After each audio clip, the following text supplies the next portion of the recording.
morning, students. My name is Meenal and I am your new maths teacher. So I will be taking your maths subject from now onwards, okay? So before going to our today's class, first let us have a recap of what you have studied in your previous classes, okay? So you had started with the first chapter, fractions and indices, and you had studied about addition, subtraction, multiplication and division of fractions, okay? So let us solve a few examples based on addition and subtraction, multiplication and division, how to add, subtract the fractions, okay? So the first example here you can see is 1 by 3 plus 1 by 2, okay? You have to add these two fractions. So before adding the fractions, what you have to check is if their denominators are equal, okay? So if their denominators are equal, then you have to just add the numerators. But if their denominators are not equal, we have to first equal their denominators and then we have to solve, okay? So here we can see the denominators are not equal, so we need to make them equal. So how do we make the denominators equal? We have to first check if they are multiples of each other. So are 3 and 2 multiples of each other?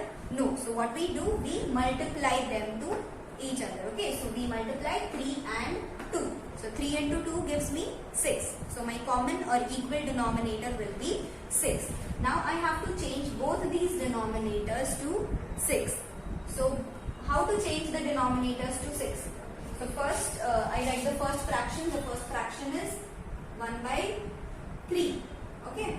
Now I have to change this fraction, this denominator to 6.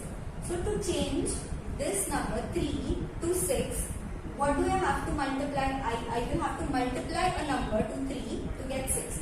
So if I multiply number 3 to 2, I will get 6, right? So 3 into 2 will give me 6. But if you are multiplying the denominator by some number, you also have to multiply the numerator by the same number, okay? So here you have to multiply the numerator 1 also to 2. So 1 into 2 gives me 2 and 3 into 2 is 6. So this is our first fraction, okay? This 1 by 3 and 2 by 6 are now called as equivalent fractions. So we have changed the first fraction into an equivalent fraction. Now the second fraction is 1 by 2. Now similarly here also I have to change this 2 to 6. So which number should I multiply here? I will multiply number 3. So if I am multiplying the denominator, I will also have to multiply the numerator. So this will be 1 into 3 is equal to 3 and 2 into 3 is 6. So these are my two new fractions now. I have to add these two fractions in place of these. Okay. So I add 2 by 6 plus 3 by 6. Now I have got both the denominators equal. So 2 by 6 plus 3 by 6. Both the denominators are equal, so I write one common denominator for both. And I simply add the numerators. 2 plus 3 is equal to 5 by 6. So this is our final addition of these two given fractions. Okay. Now the second example. In the second example, this is similar to the first example. Here also we have to add these two fractions. But here the fractions are mixed fractions, okay? Mixed fractions means the fractions of this form are called as mixed fractions. So before adding mixed fractions, we have to first change them to improper fractions. So how to change a mixed fraction into an improper fraction? We have to multiply 3, the denominator, to this number and then add the numerator. So 7 into 3 is 21. 21 plus 2 is 23.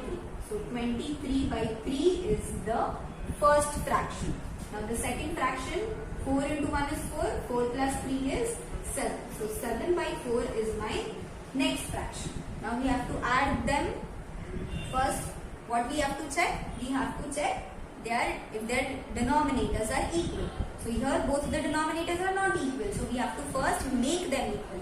How do we make them equal? Check if they are multiples of each other. Here they are not multiples of each other. So what we do?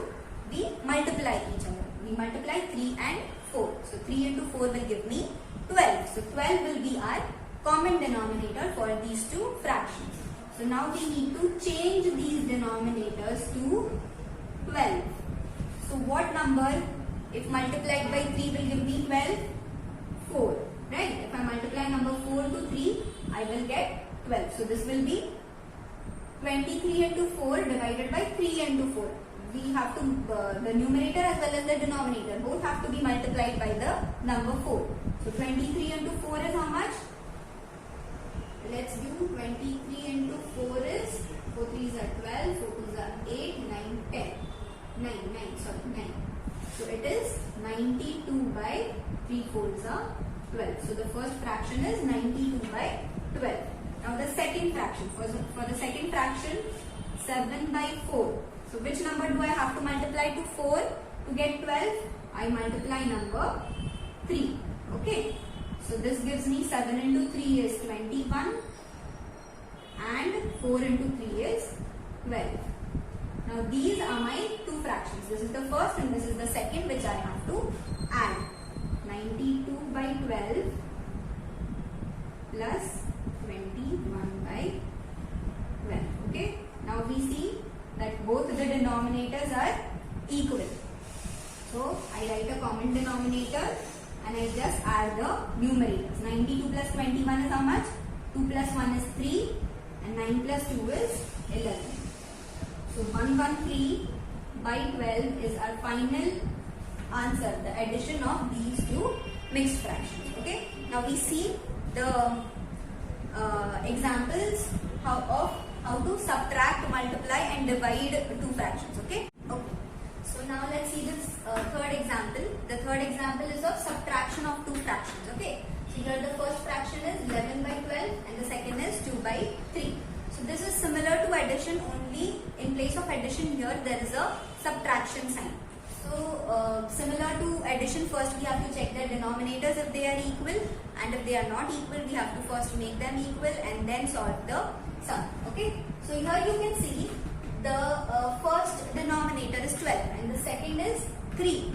So here 12, we can see that 12 is a multiple of 3, right? If we multiply 3 by 4 we get 12. Okay. So here the common denominator for this sum, the common denominator will be 12. So for the first fraction we need not change this 12. Okay. Because it is the common denominator. We only need to change 3 to 12 to get this denominator. Okay. So I change number 3 to 12. So which number do I have to multiply to 3 to get 12? I have to multiply it by 4. So that becomes 2 into 4 is 8 and 3 into 4 is 12. So the second fraction is now 8 by 12 and the first fraction is as it is. So I write 11 by 12 minus 8 by 12. Okay. Now both of the denominators are equal. So I write one common denominator and the numerator simply minus. Okay. I subtract 8 from 11. So 11 minus 8 is 3 by 12. So this is our final subtraction. So this is the answer, the subtraction of these two fractions. Okay. Now the fourth example. The fourth example is of multiplication. Multiplication of two fractions. So for multiplication there is no need to check the denominators and all. Okay. We just need to multiply the numerator by the numerator and multiply the denominator by the denominator. So here first, before multiplying directly, what you have to check is that if any of the numbers are getting divided. Okay. So 7 and 8 cannot be divided, 2 and 5 cannot be divided, but 2 and 8 can be divided. Okay. Because there is a multiplication sign in between, only because of that we can divide. Okay. So if I divide 2 and 8, so 2 1s is 2, 2 4s is 8. Okay. So now then again we have to check if they can be further divided. So can they be further divided? No. 7 and 4 cannot be divided, 1 and 5 cannot be divided, 7 and 5 also cannot be divided, and 1 and 4 also cannot be divided. So we cannot further simplify this. So what we have to do is now we have to multiply. So 7 multiplied by 1 is equal to 7. Okay. And 4 multiplied by 5 is 20. Okay.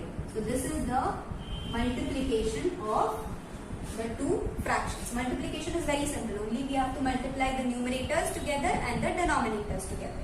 Okay. Okay. So now the next example is of division. How to divide the two fractions. So for division, first we have to change the second fraction or any one of the two fractions. We have to change into a reciprocal. Okay, so what is a reciprocal? A reciprocal of a fraction means the numerator goes to the denominator and the denominator goes to the numerator. Okay, so here in place of this division sign we have to put a multiplication sign. Then multiplication becomes easy. Okay, so to change this division sign to multiplication sign, we have to change one of the fractions to their reciprocals. Okay, so I write 3 by 14 as it is. Okay, the first fraction I write as it is, and then I put a multiplication sign in place of this division sign. And when I put a multiplication sign, I change the other fraction into its reciprocal. So the reciprocal of 4 by 7 is 7 by 4. So this is our sum after changing the division sign to multiplication sign. Only if we are changing the division sign to multiplication sign, we have to change one of the fractions to its reciprocal. Okay. Now this is simple multiplication of two fractions. So we similarly as we did in the before example, we have to check if any of the numbers are getting divided. So here 7 and 4 are getting divided. So I divide 7 and 14. So 7 1s are 7, 7 2s are 14. Okay. So this becomes now 3 into 1. So 3 into 1 is 3 and 2 into 4 is 8. Okay. So this is the division of the two given fractions. So this was just a recap of what you have done in your previous classes. So in today's class we are going to study laws of indices. Okay. So before going to the laws, I will just give you an introduction of what are indices, what is an index, what is a power, what is a base. Okay. So for that, let us if I tell you to multiply a number 3. Okay. If I am multiplying number 3 many times. Okay. Suppose if I am multiplying 3, the same number. Okay. I am multiplying 3 to itself. So if I am multiplying this is easy. I can write 3. How many times have I multiplied 3 here? 1, 2, 3, 4. I have multiplied it 4 times. So multiplying this, writing 3 multiplied by 3 4 times is easy. But if I have to multiply this same number or any other number 50 times, okay, so it is very difficult to write multiplication of the same number 50 times. I have to write this number 50 times, okay. So this becomes very difficult. So we have a different way of writing this in a different form. So what I write, which number am I multiplying? I am multiplying number 3, okay. So I write 3. And how many times I am multiplying? 1, 2, 3, 4. So I have multiplied this number how many times? 4 times. So I write number 4 as power. Okay. So here this number is called as the base and the upper number is called as the power or the index. Okay. So what is a base? If I write a number in this form, A, if A is suppose my number, some number, and M is its power. Okay. So this is the representation of numbers. This says that the number A is multiplied to itself how many times? M times. Okay. So here the number A is called as the base. Okay. A is the base and M is the power. It is called as the power or index. Okay. It is a power or index. So now we will solve a few examples based on first we will see the laws of indices. So in today's class we are going to see the laws of indices. We are going to see only the first two laws of indices, which are based on multiplication and division of two numbers. Okay. So the first law of indices says that if there are two equal numbers, and the second number is also A. Okay, these two are equal, but their powers are not equal. Their indices are not equal. The power of the first number is m, and the power of the second number is n. Okay, and if these two numbers are then multiplied, okay, the first number is A raised to n. Now when it becomes A raised to n, this and this becomes different numbers. These two become different numbers. Why? Because here the power of this number is m and the power of this number is n. Okay, so these two are different numbers. And how to multiply? There is a law to multiply such numbers. The law says that if two bases, A and A are bases, right? So if two bases are same but their powers are different, okay, the powers are different. The first power is m, the second power is n. And if these two numbers are multiplied, then the answer will be A to the power m plus n. Okay, so if two numbers with the same bases but different powers are multiplied, the answer, their powers get added up. Okay, the base remains the same and their powers get added. Okay, so this is the first law of indices. The second law is similar to this, but only in case of multiplication. If there is division, then what happens? So the first number is A raised to m, the second number is A raised to n, and if the two numbers are divided to each other, okay, then the answer of this will be A raised to m minus n. Okay, so if two numbers having the same bases but different powers are divided to each other, then their powers are subtracted. Okay, we subtract m and n. So these are the first two laws of indices. We will now see a few sums on these two laws of indices. How to solve sums based on the laws of indices. So we do the examples of exercise 1C.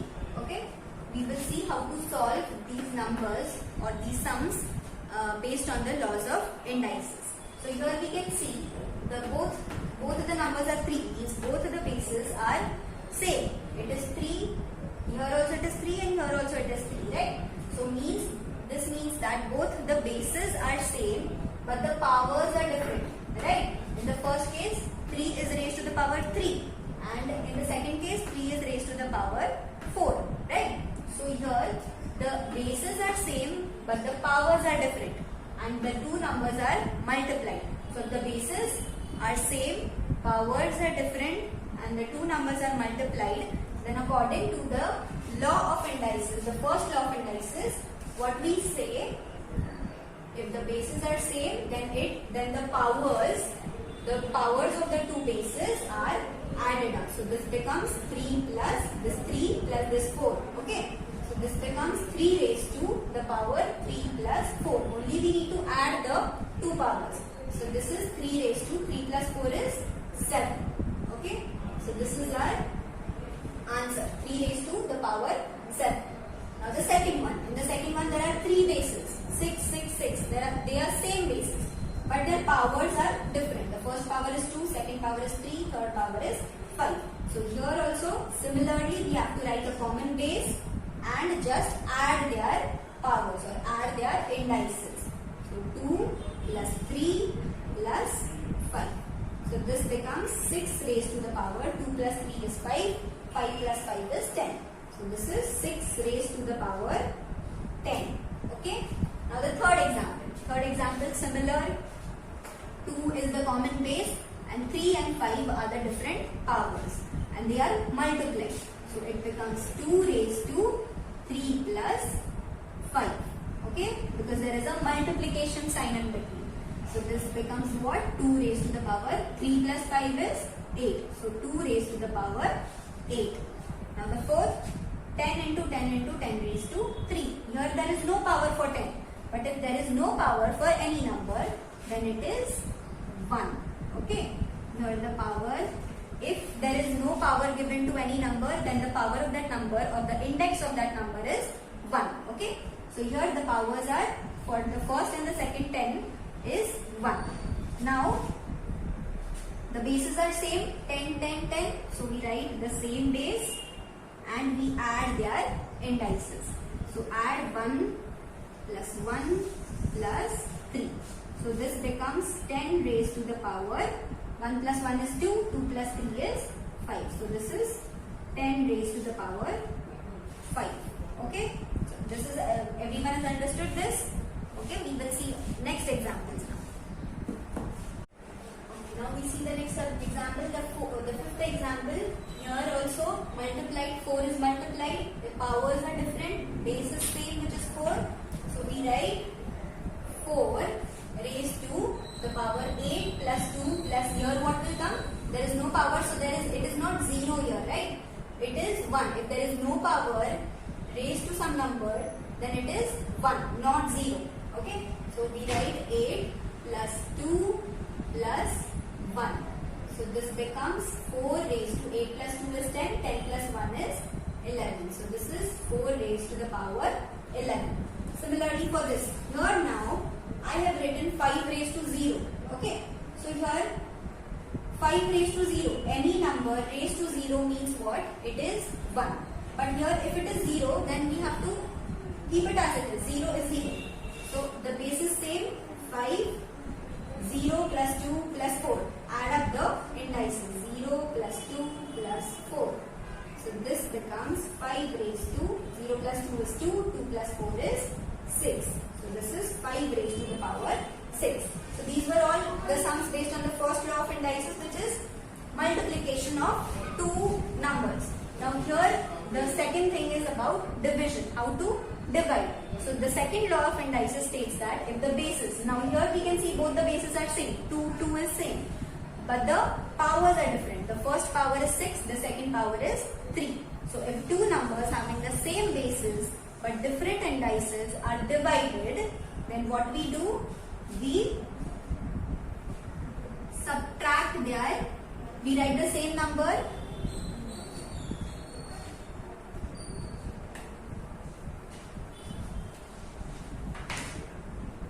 now here this is an example of division. Okay, division of two numbers which have the same bases but different indices, different powers. Okay, so two numbers having the same bases but different indices are subtracted, then what we do?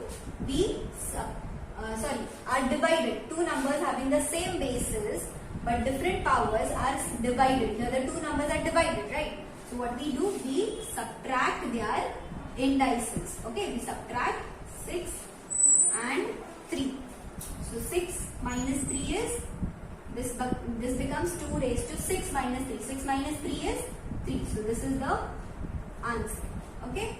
Now the second one, similarly, here it is 9. 9 raised to nothing. Nothing means here which number is there? Here it is 1. Okay. So two numbers having the same bases but different powers, we subtract their indices. So 9 raised to 7 minus 1. 7 minus 1. So this becomes 9 raised to 7 minus 1 is 6. Now the ninth example, here the bases are same, powers are different. The first power is 5, the second power it is nothing, means it is 1 here, and both of the numbers are divided. So both numbers having same bases but different powers are divided, then we subtract their powers, right? So it becomes 5 minus 1. 5 minus 1. So this is 7 raised to the power, 5 minus 1 is 4. So this is 7 raised to the power 4. Now this is little different, but here in the previous examples numbers were given to us. But here there are variables, okay? Y, M, all are variables. So it doesn't matter because the law of indices is applicable for this also. Here the bases are same. The first base is also y, the second base is also y, right? The powers are different. The first power is 4, the second power is m, and they are divided. So what we do? We write the same base is y. Okay, but the powers are different and the numbers are divided. So their powers, the indices will get subtracted. So it becomes 4 minus m. So we cannot further minus 4 and m. So we keep this as as it is. Okay. So this is the final answer, y raised to the power 4 minus m. Okay. Now the 11th example. The 11th example, this is little different. These two examples are little different. We have to what? We have to do what? We have to first write them like this. 2p raised to 7 divided by 2p raised to 3. Now here you can see 2 and 8 can be divided, right? So I divide 2, 1s are 2, 2 4s are 8. Okay, so this has become, these two numbers have got divided, so this has become 4 by 1 now. And here the powers, leave this part now. Okay, just concentrate on the other part, the p part. The numerator is p raised to 7, denominator is p raised to 3. So by laws of indices, by the second law of indices, the bases are same. Okay, the powers are different. We have to only check if the bases are same. Okay, if the bases are not same, the upper base, if it is p, and if the lower base is q, then it doesn't, the law of indices will not be applicable for this. Okay, only if the bases are same, only then we can subtract their, or we can apply the law of indices only if their bases are same. So here the bases are same, p is same, only the powers are different and the numbers are divided. So what we do, we subtract their indices. So this becomes 4 p raised to 7 minus 3. 4 raised to 1 means 4. Okay, so I have written only 4 here. 4 p raised to 7 minus 3. So this is 4 p raised to 7 minus 3 is 4. So this is the final answer. Okay, this is simple, it is not difficult. Now the 12th example, it is similar to this. First we need to write in this form, 10m raised to 10 divided by 2m raised to 2. Now we can divide 2 and 10. So 2 1s are 2, 2 5s are 10. Okay, so now this becomes 5 by 1. And here also, in the second part, the bases are same, m, the powers are different and the numbers are divided. So what we do, we subtract their indices. So this becomes 5 m raised to 10 minus 2. We subtract the indices. Why? Because they are divided. So this becomes 5 m raised to 10 minus 2 is 8. So this is our final answer. M raised to the power 8. So in today's class, what we have studied, let us conclude. We revised the first, what we have previously done in your classes: addition, subtraction, multiplication and division of fractions. Then we saw what is an index, what is a power, or what is a base. Okay, then we saw the laws of indices. What are the first two laws of indices? Based on multiplication and division of indices, right? And the last part, we solved a few examples based on the first two laws of indices. There are more laws which we are going to see in the next class. Okay, so that's it for today. We will meet in the next class. Okay, till then, take care, students. Okay, bye.